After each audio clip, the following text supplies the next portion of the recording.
За амрыг баян зөвтөрийн самын цагт хэлсэн. За та бичгүүнтэй шалгуулна уу? 11 сарын 16-нд та торгуулсан байна шүү дээ. За энээс хойш 14 хоногийн хугацаанд бол уг нь төлвөл энэ торгуул маань 50% хөнгөлөгдөн гэсэн. Тийм. Догон зочигчийн аюулгүй байдлыг дуусгаж чинь. Дээрээс нь таны аюулгүй байдал анхаарал сэрэмж алдагдчихээн. Жолооноор утас орлож болохгүй шүү дээ, тийм ээ. За машины үзлэг ажиллагаанд эзэн орсон. За хэднээс хойш?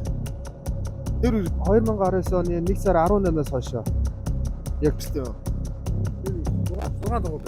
За таны энэ 1998 гэсэн дугаартай Кром маркийн тээврийн хэрэгсэлтэд нийт төлөвлөгдөөгөө 6 торгуул 210,000 төгрөг байгаа.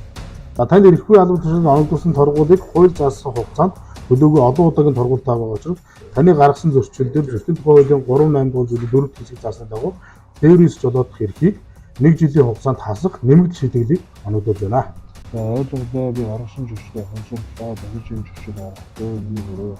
Эргэж жолооч та бүхэн эрхгүй албан тушаалтнаас оногдуулсан торгуулийг хууль заасан хугацаанд төлөөгүй тохиолдолд тээврийн хэрэгслийн хөдөлгөөний торох шийдвэрийг биелүүлж дуусах хүртэл хугацаанд хязгаарлан журамлаж гаргасан зөрчилдөөр нь нэмэгдүүлж жолоодох эрхийг хасах шийтгэл оногдуулж байгааг цагдаагийн байгууллагаас анхааруулж байна.